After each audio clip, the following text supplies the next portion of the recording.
Good morning, everybody. Graham Polikoff here, and we are following up on our single leg balance and sobriety post from last week. I'm going to bring you through a real-time warm-up that involves some mobility, flexibility, whatever you want to consider it. We're going to add in some core strength. I'm going to show you a version of the plank, my version of a plank called the twisted plank, which really hits into that rotational component, creating interaction between our scapula and our hips, which is our core. Don't think about your abs as your core. Think about from your shoulders to your hips and everything in between, and anything that attaches to those shoulders and your hips. That's your core. That includes most of your body, it seems like. Anyways, follow me on this next little exercise progression. Follow me real time, go through it, try it. If you've got questions, again, reach out to us, but I'm super interested to know if it made your balance better without actually working on balance, right? All right, here we go. Lay down on your side. Doesn't matter which one, we're going through both of them. This top knee is up. I'm gonna hold it with my hand. If I need to rest my head on something comfortable, I can. If I need to elevate this knee to protect my back, you absolutely can. These snow angels, reach out as far as you can. Turn your chest to the ground. Don't just reach with your arm. Reach with your chest. Big snow angel. Open on up. Take a good old belly breath. Come on back around. We're going to go through 3 of these. Open your fingertips as wide as you can. Try to reach as far as you can. Come back around. Big turn, big turn. I'm trying to turn my chest, and my arm is just coming along for the ride. Come back around. Let's switch sides. Again, reach out. Big turn. Fingers are as wide as they can.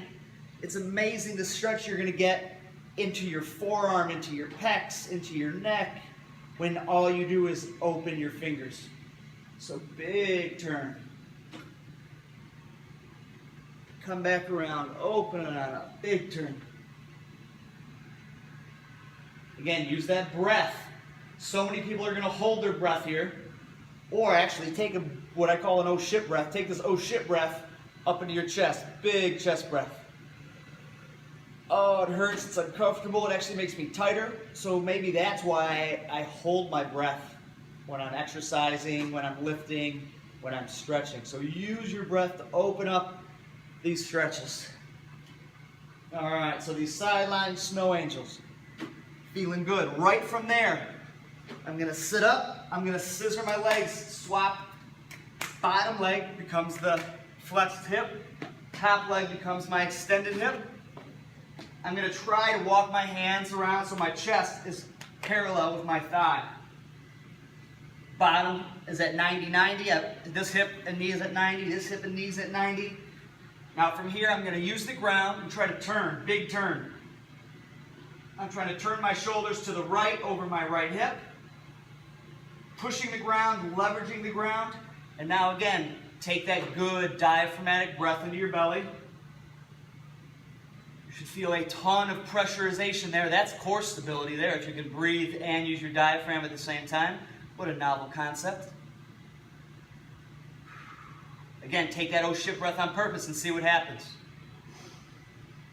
It hurts, it's hard. Again, that's why so many people will hold their breath when they go through this stretch. So use that belly breath.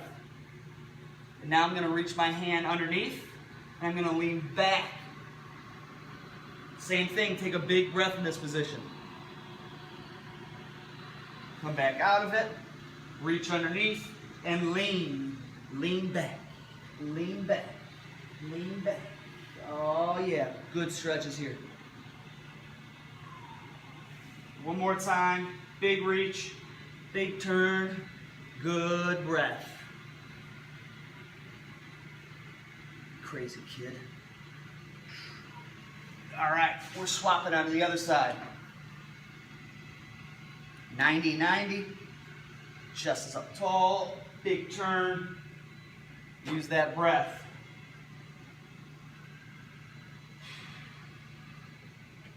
Reach on under,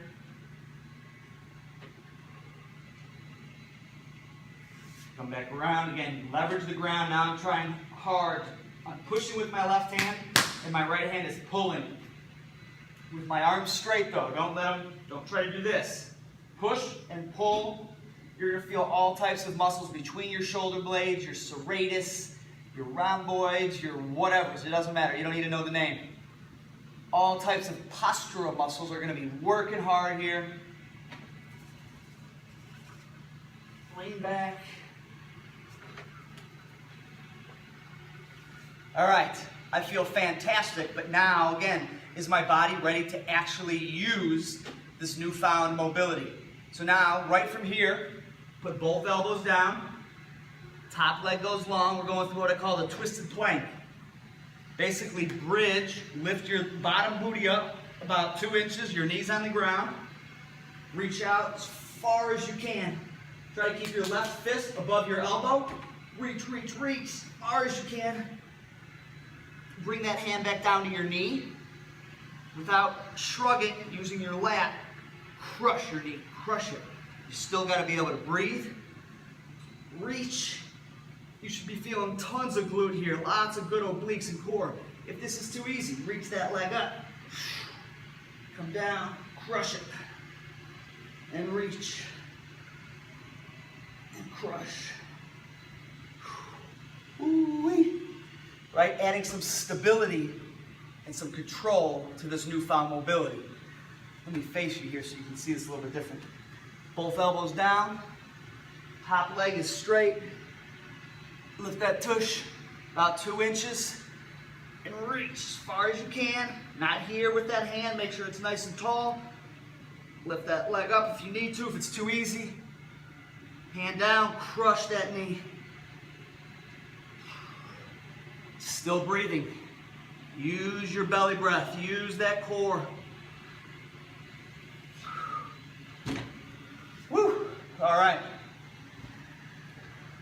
You should feel pretty darn good. What I should have had you done, what I should have had you do was go through your multi-segmental rotation test that we did for weeks 1 and 2. See how you did, see if you passed, if you failed. Were you ready to run with that test? I should have had you look at your single leg balance. I should have looked at my single leg balance. How does it feel? Right? We've got our eyes open. You better be able to balance with your eyes open. And then you can go back and see what it feels like with your eyes closed. So up tall, head to the ceiling.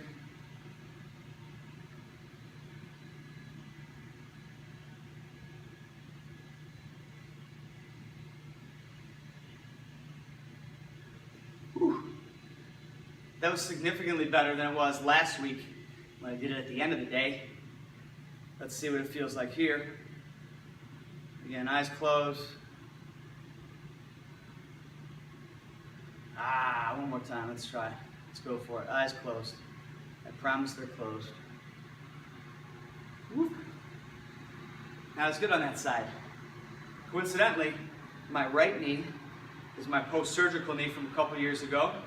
It feels pretty good for the most part, although it's still a little wonky because of my ankle.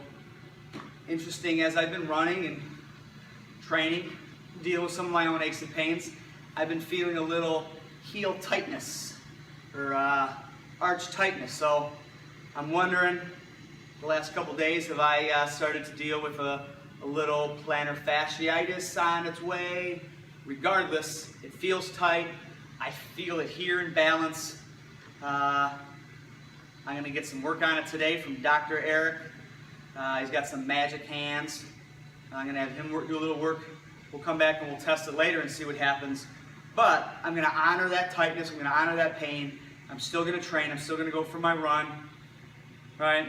But runners beware. That's that red flashing light I was talking about. Let's see if it got better. Nah, it's about the same. But, again, honor your aches and pains, honor the deficiencies. If you're going to stretch, you better backload it with some stability.